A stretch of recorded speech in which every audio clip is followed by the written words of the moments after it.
ধানমন্ডি ৩২ নম্বরে ঐতিহাসিক ৬ দফা দিবস উপলক্ষে বঙ্গবন্ধু শেখ মুজিবুর রহমানের প্রতিকৃতিতে ফুল দিয়ে শ্রদ্ধা নিবেদন করছেন প্রধানমন্ত্রী শেখ হাসিনা। সরাসরি চলে যাচ্ছে সেখানে।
ধানমন্ডি ৩২ নম্বরে ৬ দফা দিবস উপলক্ষে বঙ্গবন্ধুর প্রতিকৃতিতে শ্রদ্ধা নিবেদন করলেন প্রধানমন্ত্রী শেখ হাসিনা। সরাসরি ছিলাম সেখানে। আর এবারে জানাবো বাজেটের খবর।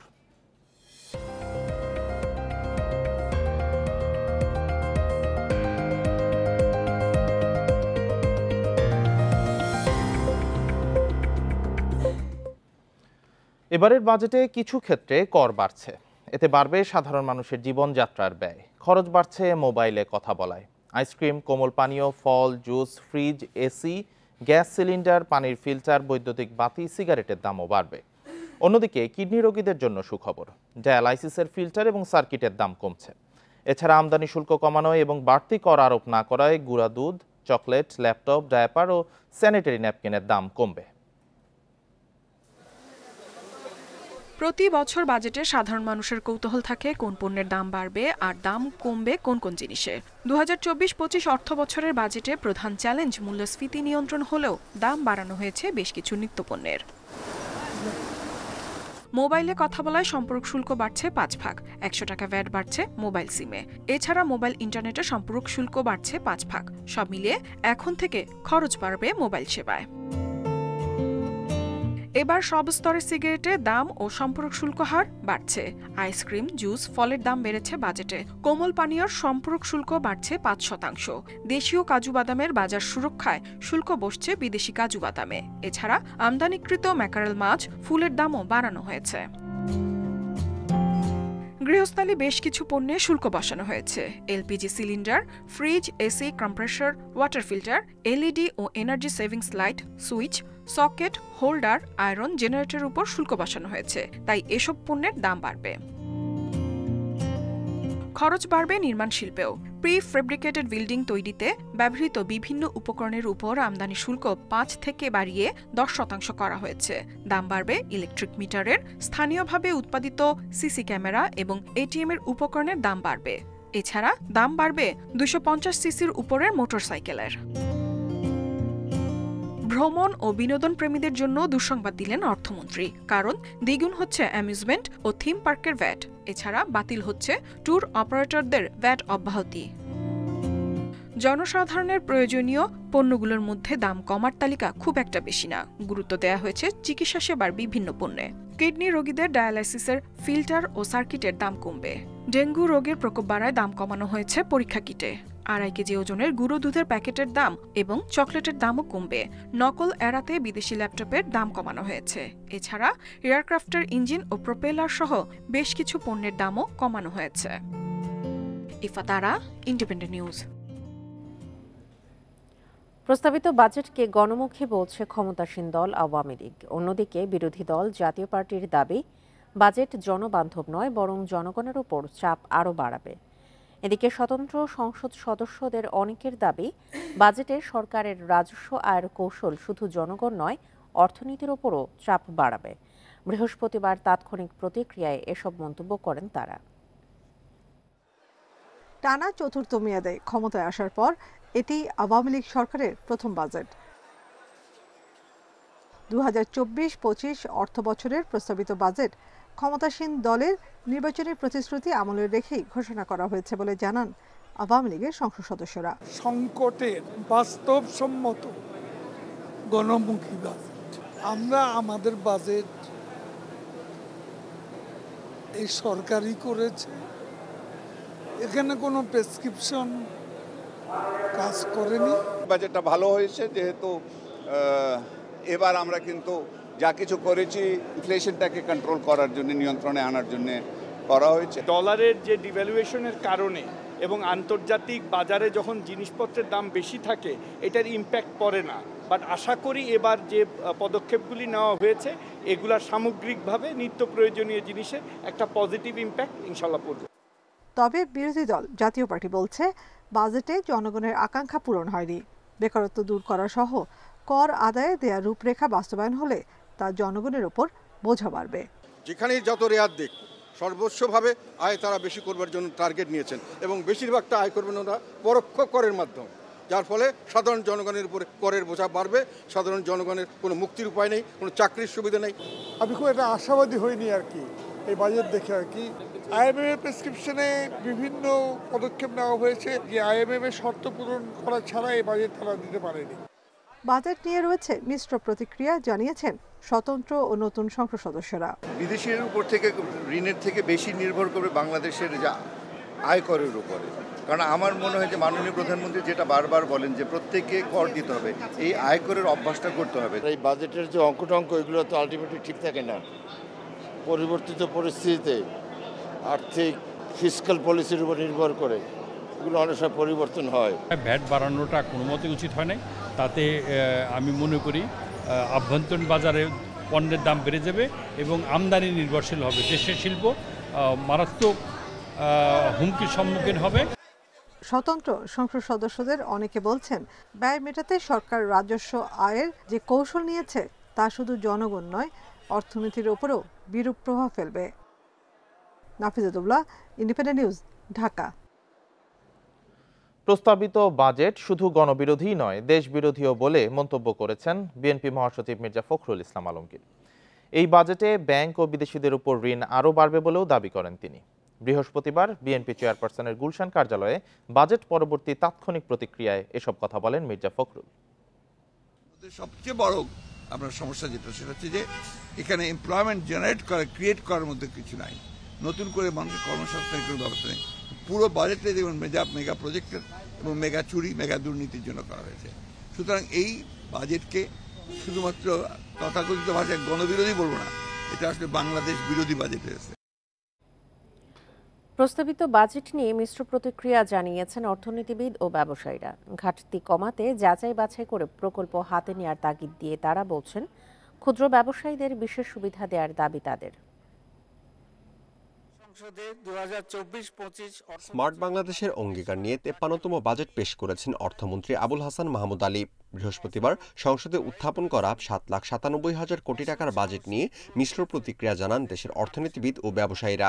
এদেশের মানুষকে উন্নয়নের শীর্ষবিন্দুতে নতুন বাজেটে ব্যয়ের দিক থেকে সরকারকে আরও সাশ্রয়ী হওয়ার তাগিদ দিলেন বাংলাদেশ ব্যাংকের সাবেক গভর্নর সালেহ উদ্দিন আহমেদ। ঘাটতি কমাতে যাচাই বাছাই করে বার্ষিক উন্নয়ন কর্মসূচির প্রকল্পে হাত দেওয়ার পরামর্শ তার।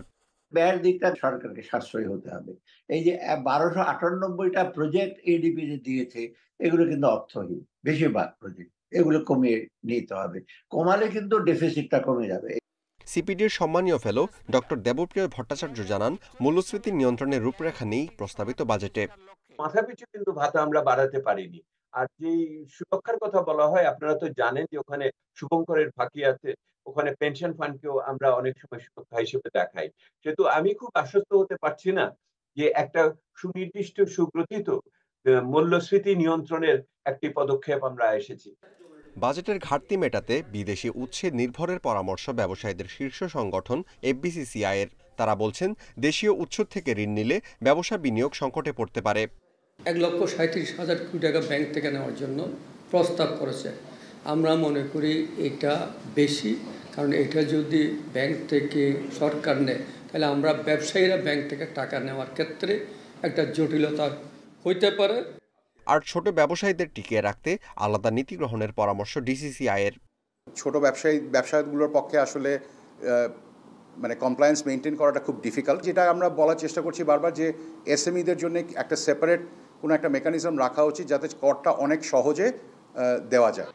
বাজেট উত্থাপন করে অর্থমন্ত্রী জানান, ঘাটতি 2,56,000 কোটি টাকা পূরণে বৈদেশিক ও অভ্যন্তরীণ উৎস থেকে ঋণ নেবে সরকার। Amirul Islam, independent news, Dhaka. আগামী অর্থ বছরে 56টি সরকারি বিশ্ববিদ্যালয়ে গবেষণায় 200 কোটি টাকার মতো বরাদ্দ দেওয়া হচ্ছে। এই বরাদ্দকে একেবারেই কম বলছেন গবেষকরা। এই টাকা দিয়ে ভালো কোনো গবেষণা করা সম্ভব নয়। ইউজিসি অবশ্য বলছে এই অর্থের পুরো ব্যবহার নিশ্চিত করা হবে। আগামী অর্থ বছরে শিক্ষা খাতে 94,711 কোটি টাকা বরাদ্দ দেওয়া হচ্ছে, যা মূল বাজেটের 11.88%। আর জিডিপির 1.86% বরাদ্দ হচ্ছে এই খাতে। এবার 56টি সরকারি বিশ্ববিদ্যালয়ের জন্য প্রস্তাব করা হয়েছে রাজস্ব বাজেট 5,600 কোটি টাকা, উন্নয়ন বাজেট দেয়া হচ্ছে 5,000 কোটি টাকা, আর গবেষণায় বরাদ্দ দেয়া হয়েছে 200 কোটি টাকা। অচিরেই আরও কয়েকটা দেশের সাথে আমরা যোগাযোগ করছি এবং সরকারি খাতেও বাজেট থেকে একটা বড় বরাদ্দ ভবিষ্যতে এই মোকাবেলার জন্য, যে যখন 25 সাল থেকে স্কলারশিপ থাকবে না, একটা বড় অ্যামাউন্টেরই বড় বরাদ্দ আমরা এই বাজেটে পাবো বিধায় আমরা বিশ্বাস করি। গবেষকরা বলছেন, গবেষণায় পিছিয়ে থাকায় বিশ্ব র্যাঙ্কিংয়ে দেশের বিশ্ববিদ্যালয়গুলো সুবিধাজনক অবস্থানে যেতে পারছে না। আর গবেষণার জন্য একটি বিশ্ববিদ্যালয় গড়ে বরাদ্দ পাচ্ছে 3.5 কোটি টাকা, যা একদমই কম। 35 নম্বরে জিডিপির দিক বিচার করলে সে অনুযায়ী কিন্তু আমরা শিক্ষা ও গবেষণা বরাদ্দটা দিতে পারছি। সরকারের অবশ্যই এদিকে মনোযোগী হতে হবে এবং প্রায়োরিটি বেসিস চিন্তা করতে হবে যে আমি এটাকে একটা ইনভেস্টমেন্ট হিসেবে চিন্তা করব। শিক্ষা গবেষকরা বলছেন, শিক্ষকদের স্বতন্ত্র বেতন স্কেল নির্ধারণ করতে পারলে গবেষণায় এগিয়ে যাওয়া সম্ভব। যারা গবেষণা করে তার রিকোয়ারমেন্ট অনুযায়ী তাকে আপনি প্রায়োরিটি দিলেন।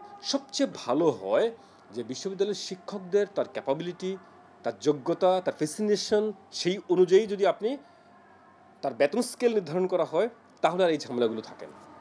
সরকারি বরাদ্দের পাশাপাশি বেসরকারি খাতের সাথে একযোগে গবেষণা করতে হবে বলে জানিয়েছেন শিক্ষা সংশ্লিষ্টরা। নূরে Alam, independent news, Dhaka.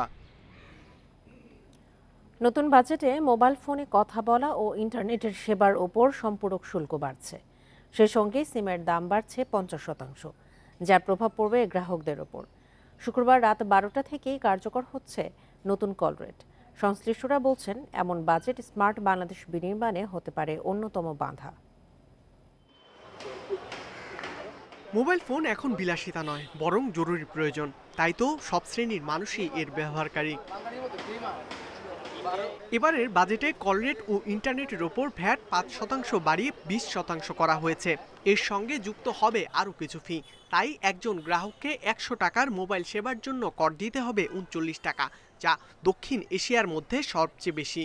Mobile সেবা নিয়ে নানা অভিযোগের মধ্যে বাজেটে বাড়তি কর চিন্তায় ফেলেছে সাধারণ গ্রাহকদের। 18 টাকা 1 জিবি পেতাম বা 10 টাকা 1 জিবি পেতাম, কিন্তু এখন হচ্ছে 90-80 টাকার নিচে আমরা কোনো এমবি প্যাকেজই পাচ্ছি না। আমাদের বাসায় কথা বলা প্লাস আমাদের গ্রুপের নোটিশ, আমাদের ডিপার্টমেন্টের নোটিশ, সকল কিছু আমাদের কিসে আসে, ফোনে আসে। ফোনে আসার ফলে দেখা গেছে আমাদের ডাটা ইউজ করতে হয়। যেহেতু ডাটা বিলটা এখন বেড়ে গেছে, আমাদের মতো যারা ছাত্র, যারা মেসে থাকে, তাদের পক্ষে ব্যাপারটা কষ্টদায়ক। কানেক্টিভিটির দিকে সিম সবচেয়ে প্রয়োজন। এখন ফোনে আমরা সব কিছু করি, ইন্টারনেট প্লাস কল, কিন্তু কোনো দিক দিয়ে আমরা দেখতেছি না যে ওগুলোর দাম কমতেছে। টেলিকম অপারেটররা বলছে, দেশের 40% বেশি মানুষ এখনও মোবাইল সংযোগের বাইরে। এই সময় বাড়তি বিলের কারণে মোবাইল ব্যবহার আরও কমবে। এতে বরং সরকারি রাজস্ব বঞ্চিত হবে। আনকানেক্টেড পপুলেশনকে কানেকশনের মধ্যে আনবো, কানেক্টিভিটির মধ্যে আনবো, সেখানেও কিন্তু আমরা অনেক ডিলে হয়ে যাবে আমাদের। এটা আমাদের যে গ্রোথ রেটটা আমাদের যেটা ছিল, সেটা আমরা অবশ্যই একটা স্লো মুভমেন্ট আমরা দেখতে পাবো। বাজেটটা কিন্তু সম্পূর্ণভাবে স্মার্ট বাংলাদেশের একটা আমরা বৈপরীত্যের একটা চিত্র দেখতে পাই। অতিরিক্ত শুল্কের কারণে প্রযুক্তি খাতের গতিও বাধাগ্রস্ত হবে বলছেন বিশ্লেষকরা। হুট করে যদি এই জিনিসগুলোর দাম বাড়িয়ে দিই, দেখা যাবে যে আমি যে পরিমাণ কর বা ট্যাক্স এখান থেকে নিলাম, ভ্যাট নিলাম, সেটার নিয়ে দেখলাম যে আমার বিজনেস টোটাল দেশের অর্থনীতি যদি স্থবির হয়ে যায় বা সেখানে যদি ফুল অর্থনীতি যদি একটা পার্সেন্টেজ কমে যায় তাহলে দেখা যাবে আমার লাভের থেকে ক্ষতি বেশি হয়ে গেল। বাড়তি শুল্কের বিষয়টি পুনর্বিবেচনার আহ্বান জানিয়েছে মোবাইল ফোন অপারেটরদের সংগঠন এমটপ। ইকরামুল কবির, ইন্ডিপেন্ডেন্ট নিউজ, ঢাকা। 2024-2025 অর্থ বছরের সামাজিক সুরক্ষার কর্মসূচির আওতায় সুখবর দিয়েছে নতুন বাজেট। এই খাতের জন্য প্রায় 10,000 কোটি টাকা বাড়ানোর প্রস্তাব করা হয়েছে। বৃহস্পতিবার অর্থমন্ত্রী আবুল হাসান মাহমুদ আলী জাতীয় সংসদে নতুন বাজেট তুলে ধরে জানান, ভাতার আওতায় আসবেন আরও 2 লাখ বয়স্ক নারী পুরুষ। এছাড়া বিধবা, দুস্থ এবং প্রতিবন্ধী উপকারভোগীর সংখ্যাও বাড়ানো হয়েছে। উচ্চ মূল্যস্ফীতিকে গুরুত্ব দিয়ে নিম্ন আয়ের মানুষকে স্বস্তি দিতে নতুন বাজেটে সামাজিক নিরাপত্তা কর্মসূচির আওতায় উপকারভোগীর সংখ্যা বাড়ানোর ঘোষণা দিয়েছেন অর্থমন্ত্রী আবুল হাসান মাহমুদ আলী। 2024-25 অর্থ বছরের এ খাতে বরাদ্দ প্রায় 10,000 কোটি টাকা বাড়িয়ে মোট 1,36,026 কোটি টাকা প্রস্তাব করা হয়েছে, যা মোট বাজেটের 5.4%। যে কর্মপরিকল্পনা করেছিলেন, বয়স্ক ভাতার পরিমাণ না বাড়লেও উপকারভোগীর সংখ্যা 2 লাখ বাড়িয়ে মোট 60,01,000 করা হয়েছে। এ খাতে বরাদ্দ 8,351 কোটি টাকা। এছাড়া আরও 2 লাখ দুস্থ ও বিধবাকে ভাতার আওতায় আনা হচ্ছে। এতে এই সংখ্যা বেড়ে দাঁড়াচ্ছে 27,75,000। মূল্যস্ফীতির চাপ হতে নিম্ন আয়ের মানুষের সুরক্ষা প্রদান কার্যক্রমের পরিধি বাড়ানো হবে। মূল্যস্ফীতি নিয়ন্ত্রণের পাশাপাশি দারিদ্র্য বিমোচন, কর্মসৃজন, সামাজিক নিরাপত্তা কর্মসূচি, শিক্ষা, স্বাস্থ্য, কৃষি ও জলবায়ু পরিবর্তনের অভিঘাত মোকাবেলা সহ সরকারের অগ্রাধিকার খাতসমূহে প্রয়োজনীয় অর্থ বরাদ্দ নিশ্চিত করেন। মা ও শিশু সহায়তা কার্যক্রমের আওতাও বাড়ানো হয়েছে। উপকারভোগীর সংখ্যা 15,04,800 থেকে বাড়িয়ে করা হয়েছে 16,55,280 জন। ক্লিনিক থেকে গ্রামীণ জনগণকে ভাতা দেয়া হবে 29 লাখ প্রতিবন্ধীকে। এতে ভাতা পাওয়া প্রতিবন্ধীর সংখ্যা বেড়ে দাঁড়াবে 32,34,000। এছাড়া প্রতিবন্ধী শিক্ষার্থীদের জন্য উচ্চ মাধ্যমিক স্তরে উপবৃত্তির হার 950 টাকা থেকে বাড়িয়ে 1,050 টাকা করা হয়েছে। 351 সামাজিক নিরাপত্তার আওতায় সর্বমোট 115টি সামাজিক সুরক্ষা কার্যক্রমের 34টি ক্যাশ ভিত্তিক। এর মধ্যে 19টির অর্থ ইলেকট্রনিক উপায়ে সরাসরি ব্যাংক ও মোবাইল হিসাবে পাঠানো হচ্ছে। অর্থ বছরের বাজেট সংসদে উপস্থাপিত হলো। তৌহিদ রানা, ইন্ডিপেন্ডেন্ট নিউজ, ঢাকা।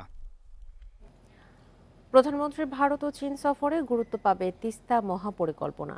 পানি সম্পদ প্রতিমন্ত্রী জানান, এ নিয়ে বাংলাদেশের অবস্থান স্পষ্ট। এই প্রকল্পে নিজস্ব অর্থ খরচ করা হবে না। ভারত বা চীন যারা জুৎসই প্রস্তাব দেবে তাদের কাছ থেকেই অর্থ সহায়তা নেবে ঢাকা। তবে বিশেষজ্ঞরা বলছেন, তিস্তা মহাপরিকল্পনা নিয়ে রাজনীতি শুরু করেছে দিল্লি ও বেইজিং। প্রধানমন্ত্রীর ভারত ও চীন সফরকে সামনে রেখে আবারও আলোচনায় তিস্তা মহাপরিকল্পনা। তিস্তার পানি বন্টন চুক্তি নিয়ে এখনো সমঝোতা হয়নি বাংলাদেশ ও ভারতের মধ্যে। এ পরিস্থিতিতে 2014 সালে চীনের কাছে নতুন প্রস্তাব তুলে ধরে ঢাকা। 2019 সালে ঢাকা বেইজিং যৌথ সমীক্ষাও শুরু হয়, কিন্তু এরপর আর আগায়নি আলোচনা। দ্বাদশ সংসদ নির্বাচনের পর তিস্তা প্রকল্প নিয়ে নতুন করে আগ্রহ দেখায় দিল্লি। তাই আশা করা হচ্ছে প্রধানমন্ত্রী শেখ হাসিনার দিল্লি ও বেইজিং সফরে বিষয়টি গতি পেতে পারে।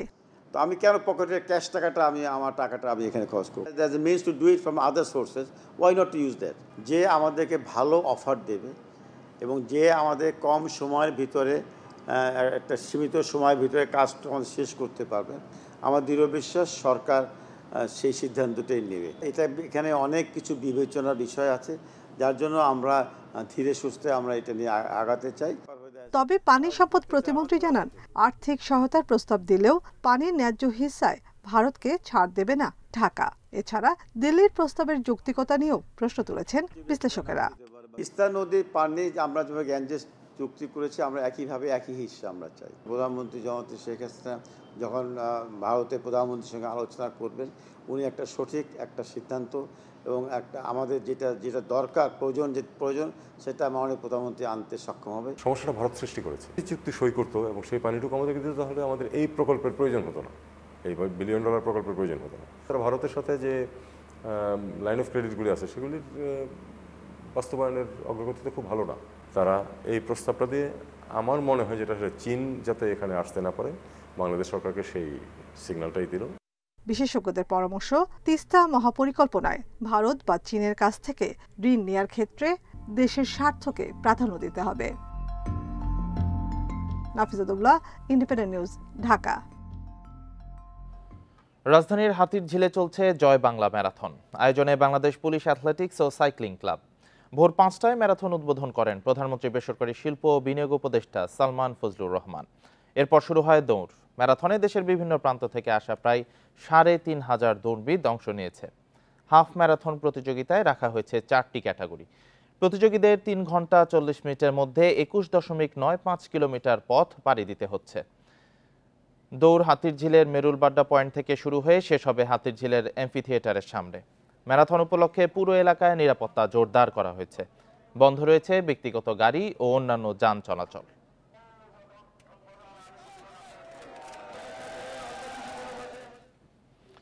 জয় বাংলা ম্যারাথন নিয়ে আরো জানাতে রাজধানীর হাতিরঝিল থেকে যোগ দিয়েছেন সহকর্মী আনোয়ার সাদাত নূর। আনোয়ার সাদাত নূর, জয় বাংলা ম্যারাথন সম্পর্কে বিস্তারিত জানাবেন আমাদের।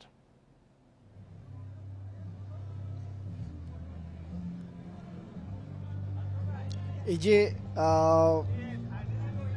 পুলিশ অ্যাথলেটিক্স ও সাইক্লিং ক্লাবের উদ্যোগে যে জয় বাংলা ম্যারাথন অনুষ্ঠিত হচ্ছে, এই ম্যারাথনটি কিন্তু মানে এই দৌড়টি সকাল 4:30টার পরে গিয়ে মানে 5টা নাগাদ শুরু হয়েছে।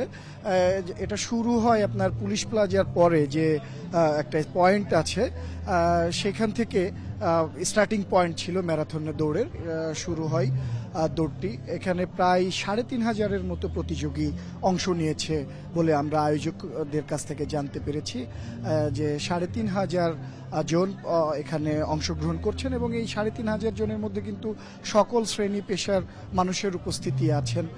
পুলিশ বাহিনীর, সেনাবাহিনীর, নৌবাহিনীর কিংবা যারা প্রফেশনালি দৌড় প্রতিযোগিতা বা প্র্যাকটিস করেন তারাও কিন্তু এখানে অংশ নিয়েছেন। এই প্রতিযোগিতায় কিন্তু 2টি ক্যাটাগরি, মোট 4টি মানে 2টি ভাগে 4টি ক্যাটাগরি করা হয়েছে।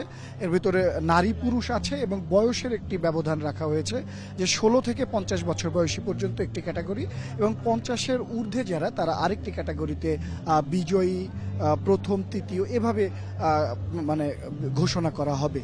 তো এই সবাই কিন্তু একসাথেই দৌড় শুরু করেছিল স্টার্টিং পয়েন্ট থেকে, এবং আমরা এখন যেখানে আছি এটি ফিনিশিং পয়েন্ট, মানে এখানে এসে শেষ করা হবে দৌড়। পুরো ম্যারাথনটি হচ্ছে মানে হাতিরঝিলকে 3টি চক্কর দিবে, অর্থাৎ 22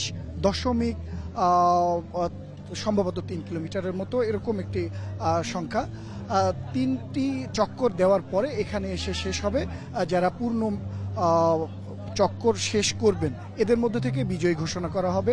এর মধ্যে কিন্তু ইতিমধ্যে অনেকেই 3টি চক্কর শেষ করে এসে পৌঁছেছেন, যদিও বা তাদের এখনো নাম ঘোষণা করা হয়নি। তাদের কয়েকজন এসে পৌঁছেছেন, এখনো বাকিরা কিন্তু দৌড়াচ্ছেন। কেউ এখন পর্যন্ত 2টি চক্কর শেষ করেছেন, কেউ 3টি চক্করে আছেন। এবং এই পুরো ম্যারাথনের করছেন মানে দেখভালের দায়িত্ব বা ইয়েতে আছেন পুলিশ, বাংলাদেশ পুলিশ। সকাল থেকে মানে এই ম্যারাথনকে উদ্দেশ্য করে মধ্যরাত থেকে কিন্তু হাতিরঝিলে গাড়ি চলাচল নিয়ন্ত্রণ রাখা হয়েছে এবং হাতিরঝিলকে কেন্দ্র করে তার আশপাশ এলাকায় যথেষ্ট আইন শৃঙ্খলা বাহিনীর সদস্য মোতায়েন করা আছে। আর সাথে রাখা হয়েছে রিজার্ভ গাড়ি, অ্যাম্বুলেন্স, চিকিৎসক, মানে যারা প্রতিযোগিতায় অংশ নিচ্ছেন যে কোনো মুহূর্তে বা তাদের যদি অসুস্থ হয়ে পড়েন সেই মুহূর্তে যেন মোকাবেলা করা যায় সে প্রস্তুতিও এই ম্যারাথনকে ঘিরে রাখা হয়েছে। আবার অনেক স্বেচ্ছাসেবী আছেন যারা ম্যারাথনে অংশ নিয়ে যারা দৌড়াচ্ছেন তাদেরকে পানি বা চকলেট বিতরণ করছেন তাদের মধ্যে, যেন তাদের পিপাসা কিংবা তাদের ক্লান্তি কিছুটা দূর করা যায়। পাশাপাশি কিন্তু যারা অংশগ্রহণ করছেন মানে দৌড়াচ্ছেন তাদেরকে উৎসাহ দেওয়ার জন্য কিন্তু স্বেচ্ছাসেবীরা আছেন যারা তাদেরকে উৎসাহ দিচ্ছেন পুরো 3টি চক্কর মানে পুরো ম্যারাথনের দৈর্ঘ্যটা সম্পূর্ণ করার জন্য। হাতিরঝিল থেকে জানাচ্ছিলেন সহকর্মী আনোয়ার সাদাত নূর। অনিয়ম ও দুর্নীতির অভিযোগে সাবেক আইজিপি বেনজির আহমেদকে জিজ্ঞাসাবাদে 23 জুন ধার্য করেছে আদালত। দুদকের আবেদনের পর বৃহস্পতিবার ঢাকা মহানগর সিনিয়র স্পেশাল জজ জগলুল হোসেনের আদালত এই আদেশ দেন। এ সময় বেনজির পরিবারের জব্দ সম্পত্তি রক্ষণাবেক্ষণে তত্ত্বাবধায়ক নিয়োগের নির্দেশ দিয়েছে আদালত। দুর্নীতি ও অনিয়মের অভিযোগ অনুসন্ধানে সাবেক আইজিপি বেনজির আহমেদ ও তার স্ত্রী সন্তানদের 6 ও 9 জুন জিজ্ঞাসাবাদের জন্য তলব করে দুদক।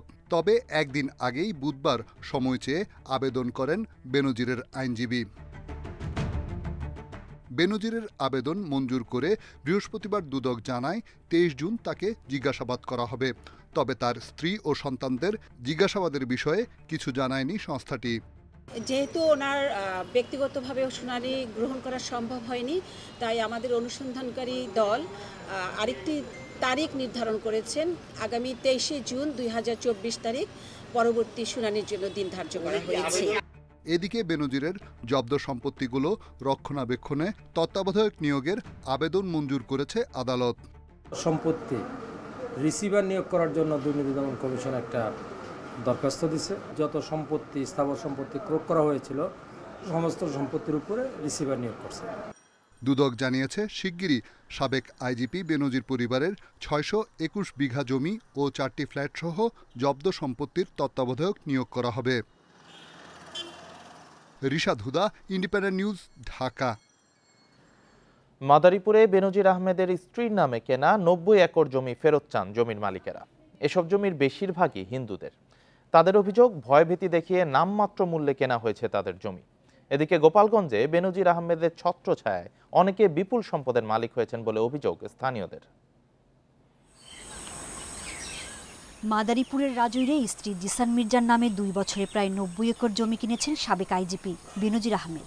আদালতের নির্দেশে তার সম্পত্তি ক্রোকের খবরে মুখ খুলতে শুরু করেছেন এসব জমির মালিকেরা। কদমবাড়ি ইউনিয়নের বড়লেখা গ্রামের সরস্বতী রায়ের অভিযোগ, ভয় দেখিয়ে তার 30% ফসল জমি নামমাত্র মূল্যে কিনে নেওয়া হয়। আর দুলালবালার 3 বিঘা জমি কিনে নেওয়া হয়েছে মাত্র 3 লাখ টাকায়। বিক্রয়রা খাইলো জমি আমি বেচতাম না কোনোদিন, আমি থাকতে তো শহরে বেচতে দিতাম না, তো দিয়েছি এই বয়তে। আপনি যদি ওই জমি না দেন তো ওই জমি আপনি আলুডি করবেন কি করে? ওইখানে আলুডি করার মতন তো আপনার চাষবাস করার মতন তো কোনো কায়দা নেই, কেন আমি তো ওইখানে বাউন্ডারি দিয়ে দেবো। এই বিষয়ে কেউ আদালতে অভিযোগ করলে সহযোগিতা করার কথা জানিয়েছেন জেলা প্রশাসক। অভিযোগ আনলে তখন আদালত যেভাবে সিদ্ধান্ত উপনীত হয় সেই সিদ্ধান্ত অনুযায়ী আমাদের অ্যাডমিনিস্ট্রেশনের পক্ষ থেকে তাকে সর্বাত্মক অ্যাসিস্ট্যান্স আমাদের পক্ষ থেকে এনশিওর করা হবে। গোপালগঞ্জের কৈরাগিটুল গ্রামে বেনজির আহমেদের সাভানা পার্কের জন্য জমি দখলের বিষয়টি বেশ আলোচিত। নামমাত্র মূল্যে তার কাছে জমি বিক্রিতে বাধ্য হয়েছেন বলে অভিযোগ করেছেন অনেকে। বেনজির আহমেদকে যারা সহযোগিতা করেছেন তাদের মধ্যে নাম আছে স্থানীয় সুজয় পোদ্দারের। উত্তর কান্দায় ফিল্ডে গাড়ছে গাড়িয়া বলে যে এই জমি যদি না দাও তাহলে এই জমি আর পাবা না। যদিও অভিযোগ অস্বীকার করেছেন সুজয় পোদ্দার। কেবল বালু বিক্রির সুবাদে বেনজির আহমেদের সঙ্গে সুসম্পর্ক ছিল বলে দাবি তার। আমি এলাকার একটা সাধারণ লোক, আমি স্যার যখন ক্ষমতায় ছিল চাকরি করছে তখন কি আমি স্যারের কাউরে ক্ষমতা দেখাতে পারবো? এরকম কোনো অভিযোগ আমি কাউকে করিও নাই। এলাকার লোকজনের অভিযোগ, বেনজির আহমেদের ছত্রছায়ায় বিপুল সম্পদের মালিক হয়েছেন সুজয় পোদ্দার। সোহেলি জাহান, ইন্ডিপেন্ডেন্ট নিউজ। ডেভেলপার ছাড়া ব্যক্তি পর্যায়ে জমি ক্রয় বিক্রয়ের রেজিস্ট্রেশনে 2% ভ্যাট আদায় অবৈধ ঘোষণা করেছে হাইকোর্ট। বৃহস্পতিবার এ সংক্রান্ত একটি রুল যথাযথ ঘোষণা করে এ রায় দেন বিচারপতি জাফর আহমেদ ও বিচারপতি রাশেদ জাহাঙ্গীরের বেঞ্চ। এছাড়া রায়ে জাতীয় রাজস্ব বোর্ডের চেয়ারম্যান এবং নিবন্ধন মহাপরিদর্শককে সকল ভূমি অফিস সহ সংশ্লিষ্ট দপ্তরকে ব্যক্তি পর্যায়ে ভ্যাট আদায় বন্ধের বিজ্ঞপ্তি জারি করতে বলা হয়েছে। রিটকারীর আইনজীবী জানান, বিদ্যমান ভ্যাট আইনে জমি আদায়ের পর রেজিস্ট্রেশনের সময় ডেভেলপারের কাছে 2 ভাগ ভ্যাট আদায়ের কথা, কিন্তু কয়েক দশক ধরে ব্যক্তি পর্যায়ে ভ্যাট আদায় করা হচ্ছে, যা পুরো বেআইনি। একটি বেসরকারি ইন্স্যুরেন্স কোম্পানির গুলশানের একটি জমি রেজিস্ট্রেশন করতে গেলে 1,30,00,000 টাকা ভ্যাট আদায় করে ভূমি অফিস। এটি চ্যালেঞ্জ করে হাইকোর্টে রিট দায়ের করে তারা। বৃহস্পতিবার রায় দিয়ে 3 মাসের মধ্যে টাকা ফেরত দিতে এনবিআরকে নির্দেশ দিয়েছে আদালত। আইন অনুযায়ী শুধু ডেভেলপার কোম্পানি চাইলে এই মূসক আদায় করতে পারবে বা ডেভেলপার কোম্পানির উপরে এটি বাধ্যকর। এরা ছাড়া ব্যক্তি শ্রেণীর যদি কেউ জমি কেনে সেই ক্ষেত্রে 2% যে মূসক আদায় করা হয় সেটাকে অবৈধ ঘোষণা করেছে। দিনাজপুরের বেদানা লিচু ফ্রান্সের পর এবার রপ্তানি হচ্ছে ইংল্যান্ডে। এবছর 50,000 পিস বেদানা লিচু রপ্তানি করা হবে। এতে বাড়বে বৈদেশিক মুদ্রা আয়। উৎপাদন থেকে রপ্তানি পর্যন্ত বাগান পরিচর্যা ও তদারকিতে পরামর্শ দিয়ে আসছে কৃষি অফিস। উত্তম বালাইনাশকের মাধ্যমে পরিচর্যা করা হয় লিচু বাগান। স্বাদ, গন্ধ, মিষ্টতার কারণে বেদানা লিচুর বিশেষ সুখ্যাতি রয়েছে। এটি দিনাজপুরের ব্র্যান্ডিং পণ্য হিসেবে এতদিন দেশের মধ্যেই বেচাকেনা সীমাবদ্ধ ছিল। গত বছর প্রথমবার ফ্রান্সে পাঠানো হয় 300 কেজি বেদানা লিচু। এবছর 50,000 পিস বেদানা লিচু রপ্তানি হচ্ছে ইংল্যান্ডে। গতবারের মতো এবারও বিরলের লিচু চাষি আফজাল হোসেনের বাগানকে বেছে নেওয়া হয়েছে। এই বছর 50,000 লিচু রপ্তানি করার কথা ফাইনাল হয়েছে এবং তার মধ্যে 5,000 লিচু অলরেডি চলে গেছে। এই জন্য আমি খুব আনন্দিত এবং আমার লিচু যে বাইরে ইংল্যান্ডে যাচ্ছে, ফ্রান্সে যাচ্ছে, এটা খুবই আমি তাতে আনন্দিত। এই বাগানে আমরা দেখাশোনা করি, সার দিই, পানি দিই, আলাদাভাবে পরিচর্যার যত্ন করি। গত সোমবার রপ্তানির প্রথম চালান গেছে ইংল্যান্ডে। তবে বাগান পরিচর্যা ও তদারকিতে সবসময় পরামর্শ দেওয়ার কথা জানিয়েছে কৃষি অফিস। আমাদের কৃষক সেই অনুসারে মাটি ব্যবস্থাপনা, সার ব্যবস্থাপনা এবং গাছের পরিচর্যাগুলো করেছেন, যার ফলে কিন্তু 2023 সালের মতো 2024-এ আমাদের একটি বড় সাফল্য। আমরা এবার শুরুতেই বেদানা লিচু ইংল্যান্ডে পাঠালাম। এবছর বেদানা, চায়না থ্রি, বোম্বাই লিচু রপ্তানির লক্ষ্যে 60টি বাগান নির্ধারণ করা হয়েছে। Independent news. খামারে কোরবানির জন্য দেশি প্রজাতির গরু ও ছাগল প্রস্তুত করা হয়েছে। চলছে খামারিদের হিসাব নিকাশও। এরই মধ্যে খামারি ও গৃহস্থরা বাজারে ছাড়তে শুরু করেছে পশু। কোথাও কোথাও অনলাইনেও শুরু হয়েছে পশু বিক্রি। অবৈধ পথে দেশে পশু না আসলে ভালো দাম পাওয়ার আশা প্রাণী সম্পদ কর্মকর্তাদের। কোরবানির জন্য প্রস্তুত ঝিনাইদহের 1,12,000 গরু। গৃহস্থ বাড়িতে গরুর পাশাপাশি পালন হচ্ছে ছাগল, ভেড়াও। ইতিমধ্যে খামারি ও গৃহস্থরা গরু, ছাগল, ভেড়া বাজারে ছাড়তে শুরু করেছে। আমার এখানে 152টা গরু আছে, ছোট বড় মাঝারি সব জাতেরই। প্রত্যেক দিন 500 থেকে 600 টাকা গরু প্রতি খরচ হয়, মাসে 15 থেকে 16,000 টাকা খরচ। এবারও ঝিনাইদহে চাহিদার চেয়ে বেশি পশু রয়েছে। প্রাণী সম্পদ কর্মকর্তা জানান, 40 ভাগ গরু পাঠানো হবে বিভিন্ন জেলায়। দেশের বিভিন্ন এলাকায় আমাদের চাহিদার গরু রাখার পরেও আমরা দেশের বিভিন্ন এলাকায় এটা পরিবহন যোগে পাঠাতে সক্ষম হব। নেত্রকোনায় কোরবানির গরুর চাহিদা রয়েছে 1,10,000। জেলার ছোট বড় 6,500 খামারে গরু প্রস্তুত 1,32,000। এখনও বাজার জমে না উঠলেও অনলাইনে বিক্রি হচ্ছে পশু। মূলত এটা লাইভ আমরা অনলাইনে বিক্রি করতেছি এবং এটা লাইভ ওয়েটে বিক্রি হবে। দেখা গেল যে বিক্রির সময় আরও 10 কেজি বা 20 কেজি বেড়ে গেছে, সেক্ষেত্রে আরও কিছু বেড়ে যাবে আর কি। সেটা আমরা প্রাইস ধরছি 550 টাকা করে পার কেজি। এবছর সিরাজগঞ্জে 2,22,000 গরু, 3.5 লাখ ছাগল ও 60,000 ভেড়া সহ 6 লক্ষাধিক পশু কোরবানির জন্য প্রস্তুত করা হয়েছে। বাজার মূল্য প্রায় 250 কোটি টাকা। কারণ শাহিওয়াল গরুটা মানে সুদর্শন, দেখতে সুন্দর, মানুষের চাহিদাটা বেশি। আর এছাড়াও কিছু ব্রাহ্মা ক্রস গরু আছে। আমাদের বাংলাদেশের গরু বাংলাদেশে যদি কেনা বেচা হয়, ইনশাআল্লাহ খামারিদের মোটামুটি ভালোই আর কি ব্যবসা উন্নত হবে। ভারত থেকে অবৈধভাবে গরু না আসলে ভালো দাম পাওয়ার আশা কর্মকর্তাদের। বিভিন্নভাবে আমাদের আইন শৃঙ্খলা বাহিনীর সাথে আমরা যোগাযোগ করেছি, যাতে ইন্ডিয়া এবং পার্শ্ববর্তী দেশ থেকে আমাদের কোনো গরু ছাগল যেন আমাদের দেশে প্রবেশ না করতে পারে। গোপালগঞ্জেও কোরবানির জন্য প্রস্তুত হচ্ছে 40,000 গরু। বাজার জমে উঠলে ভালো দাম পাওয়ার আশা খামারিদের। রেশমি নন্দী, ইন্ডিপেন্ডেন্ট নিউজ। খামারে কোরবানির জন্য দেশি প্রজাতির গরু ও ছাগল প্রস্তুত করা হয়েছে। চলছে খামারিদের হিসাব নিকাশও। এ বিষয়ে আরো জানাতে নেত্রকোনা থেকে যোগ দিয়েছেন সহকর্মী লাভলু পাল চৌধুরী। লাভলু, খামার থেকে তো ইতিমধ্যেই কোরবানির পশু বেচা বিক্রি শুরু হয়ে গেছে হয়তো, তো কোরবানির পশুর মান এবং সবকিছু মিলিয়ে কি বলছেন খামারিরা, বেচা বিক্রি, মান ইত্যাদি নিয়ে?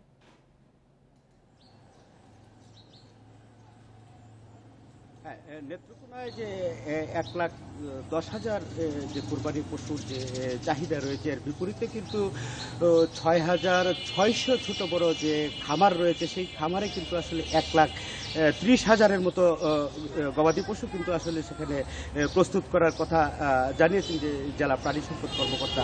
আমরা যখন এই খামারগুলোতে যাই তখন সেখানে কিন্তু আমরা দেখতে পেয়েছি যে সেখানে যে গরুর যে তাদের যে প্রস্তুত করার যে তারা লালন পালন করার কথা বলছিলেন, এবং আমরা দেখেছি যে তারা দেশীয় যে খাবার, তাদের এখানকার ঘাস, খোল ভুসি এবং তারা কিন্তু আসলে সেই দেশীয় খাবারের উপর নির্ভর করে কিন্তু আসলে গরুগুলো কিন্তু দেখতেও বেশ সুন্দর। আমরা যে কয়েকটি খামার ঘুরেছি প্রত্যেকটি খামারে কিন্তু একই অবস্থা আমরা দেখেছি এবং সেখানে কিন্তু একটি বিষয় উল্লেখযোগ্য যে নেত্রকোনায় কিন্তু এবছর আসলে যে অনলাইন নির্ভর যে মার্কেটিং যেটা গরু বেচা কেনা সেটা কিন্তু আসলে এখন খুব জোরকদমে চলছে। প্রত্যেকটি বেশিরভাগ খামারই কিন্তু আসলে তারা ওয়েবসাইট করেছে, জেলা প্রাণী সম্পদ কর্মকর্তার কার্যালয় থেকেও একটি ওয়েবসাইট করা হয়েছে, সেখানে কিন্তু সব খামারের ঠিকানা দেওয়া এবং গরুর ছবি টবি দেওয়া, সে কারণে কিন্তু আসলে সেখানে তারা যাচ্ছেন এবং গরু তারা ওই সেখান থেকে কিন্তু তারা কিনছে। তো সেখানে কিন্তু যে ক্রেতাদের সাথেও আমরা কথা বলেছি, খামারিদের সাথেও কিন্তু কথা বলেছি, তারা কিন্তু জানাচ্ছিলেন যে সেখানে যে লাইভ ওয়েটে যে বিক্রি হচ্ছে 500 থেকে 550 টাকা কেজি, সেক্ষেত্রে কিন্তু আসলে খামারিরা বলছেন তারাও কিন্তু আসলে লাভবান হচ্ছেন এবং ক্রেতারাও কিন্তু আসলে দুশ্চিন্তা মুক্ত, তারাও কিন্তু ঠকার কিন্তু শঙ্কা তাদেরও নেই, তারাও কিন্তু আসলে তাতে খুশি। এবং সবচেয়ে বড় বিষয় যেটি অন্যান্য বছর এখানকার খামারিরা যে শঙ্কায় তারা থাকে, যে ভুগে, যে ভারতীয় গরুর যে চাপ, সেটি কিন্তু এখন আর নেত্রকোনায় কিন্তু নাই। অন্যান্য যে বাজারগুলো রয়েছে 136টি বাজার, সেই বাজারে কুরবানির যে হাটগুলো রয়েছে সেখানেও কিন্তু আসলে 35টি মেডিকেল টিম গঠন করা হয়েছে। সেখানে তাৎক্ষণিক যে গরু যদি অসুস্থ হয় সেই চিকিৎসার জন্য এবং গরুর যে মান নির্ণয় যে কথাটি বলছিলেন, সেখানে যদি কোনো ধরনের গরু অসুস্থ থাকে সেগুলো কিন্তু আসলে নির্ণয় করা হচ্ছে এবং যে কারণে কুরবানির কিন্তু গরু আসলে মানসম্পন্ন গরুই কিন্তু নেত্রকোনার যে গ্রাহক তারা কিন্তু আসলে পাচ্ছেন। নেত্রকোনার পশুর খামার থেকে জানাচ্ছিলেন সহকর্মী লাভলু পাল চৌধুরী। আর এই ছিল এখনকার সংবাদ। এছাড়া ইন্ডিপেন্ডেন্ট টেলিভিশনের সব খবর আরও বিস্তারিত জানতে চোখ রাখুন ফেসবুক, ইউটিউব এবং এক্সে। ধন্যবাদ সবাইকে, আমন্ত্রণ পরের আয়োজন।